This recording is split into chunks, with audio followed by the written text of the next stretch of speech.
Obsidian Entertainment has made some of my favourite games. Fallout New Vegas, obviously, and a little more of a hidden gem, Alpha Protocol.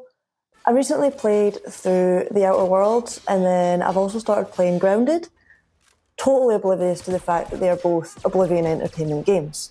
Just recently, Grounded 2 was released into early access on the Game Pass, and also Outer Worlds 2 has been announced for October of 2025. So these are both sequels to the games that I just happen to have played right at the same time together by coincidence. Now, I've done this totally accidentally, but having been off the back of playing both of these games, or their prequels, I thought it would put me in a little bit of a unique position to maybe speak about what I hope to see from the sequels and how I think that would impact Oblivion Entertainment as a studio as a whole. So, The Outer Worlds, just completed it, main story, start to finish. I gave it 3 out of 5 stars in my totally meaningless rating system within my game log.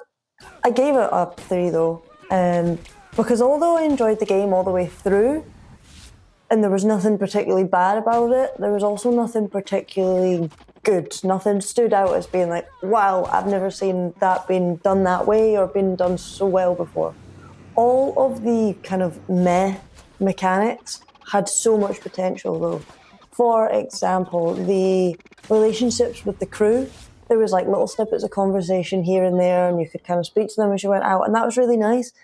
But it never really went anywhere. It was kind of just like thrown in for, some dialogue in the background and whatever.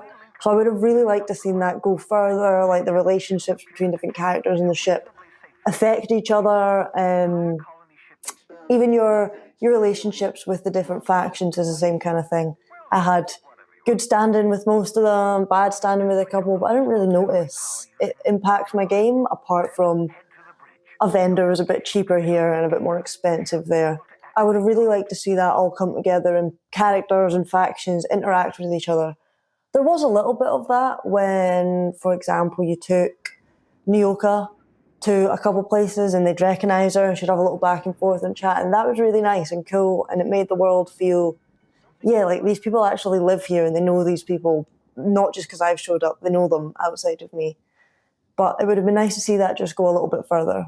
When I was doing a little internet research before I started playing the game, which is always a dangerous path, I know. I might do another video on that at some point, but someone described it as a very forgettable game, and I'm sad to say that I can't disagree with them. Like, nothing, as I said, stood out as being, wow, I'll remember that part of that game for being the best I've ever seen or the most unique. It was all kind of things that have been done before, all packaged up very nicely, but maybe not enough to stand out against more unique experiences.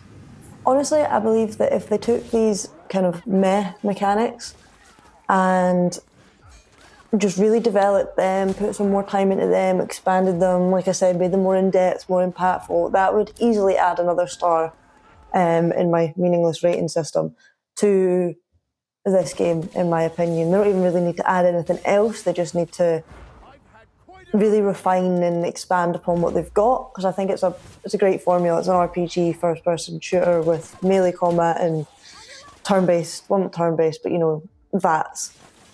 Now, the other Oblivion Entertainment game I've been playing is Grounded, which, after completing Split Fiction, great game by the way, my sister decided that would be our next kind of co-op online game we play together, and I'm going to be honest, we're having an absolute blast. It's so funny. From moments like this where I'm trying to shut a door and she's trying to open it and we're just being stupid, to moments involving the wildlife and the bugs. It's funny, it's good fun, and it's a lot more difficult than I thought it'd be. Jeez, I keep getting killed by spiders and bugs like daily. I've not really gotten into a survival game properly in years. It wasn't since maybe like Rust, Stranded Deep, that kind of games that I was a big survival game enthusiast, but it's been nice to hop back into one, and I think maybe definitely taking a break between them has made this one more enjoyable for me, rather than feeling like I'm just constantly collecting resources, but that's a whole other topic. The stage of the game we're at is we've just unlocked kind of all your map markers to collect all your chips, which is your big story missions, I guess. And we've just found the password that we needed to unlock this in the hedge lab. Don't ask how many times it took us to try and get to that hedge lab. I don't want to talk about it. We're kind of at that point where we've decided to just put a hold on trying to progress the story, and we're just building our base up, getting some gear, establishing a nice big proper house rather than living in a shitey wee shed. And we're having a blast, having an absolute great time. The only kind of negatives I would say are the menus can be a little bit clunky, and the building system can sometimes be a little bit awkward to get it to do what you want it to do, and maybe things aren't the most clearest for progression, like what you need to scan or unlock to get to the next bit. But apart from that, it's been a great time, and there's not really much I would say they need to improve on for the sequel. From what I've seen so far about the kind of Grounded 2 early access, all they have done is refine some of these gameplays, maybe tidy up some of that UI menus, and make it all a lot smoother, and kind of, I suppose, more user-friendly. I think that's all this game needs, a little bit of polish, a little bit of love, and a little bit of just make it easier for the mass of gamers to give it a go and really get stuck into it, because I think if they get it out to enough people, which Game Pass will definitely help with, they'll do great. It's a great game, and if you haven't played it, would highly, highly recommend it, especially with a friend. On my own, I don't think I'd have so much fun, but play it with someone, it's a blast. I think if Obsidian Entertainment can nail these 2 sequels, that will blast them into the mainstream. And I'm not saying they're not a mainstream big studio already, of course they are. They're very highly established in the RPG genre, and certainly not an unknown small studio, let's be honest. But I don't think they've got quite the name out there like some other studios do. Obviously, you've got your EAs, your Ubisofts, everybody knows them, but even your FromSoft, Oblivion hasn't quite got that, I would say, to that stature in the public eye. But I think nailing these 2 sequels and getting them out really, really solid games, no microtransaction games, available on the Game Pass, so everyone's going to be able to play them, is going to do wonders for them. So Obsidian will take that extra step up, and it can only be a good thing for Xbox, I presume. Speaking of Xbox, this hope that I have for kind of Obsidian to take this next step is very much dependent on if Xbox behave. We've already seen the $80 back down to $70 pricing, which crazy when, standard was $60.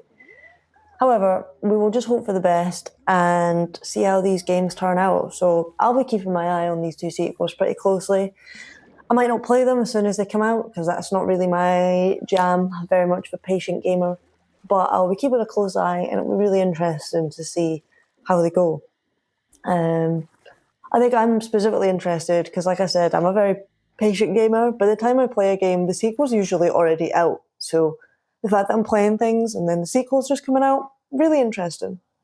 Now, let me know down below what you think about the games, what you'd like to see from the sequels, and anything else to do with Obsidian. That's why I make these videos. I try to start a conversation. So thanks so much for watching, guys, and I will see you in the next one.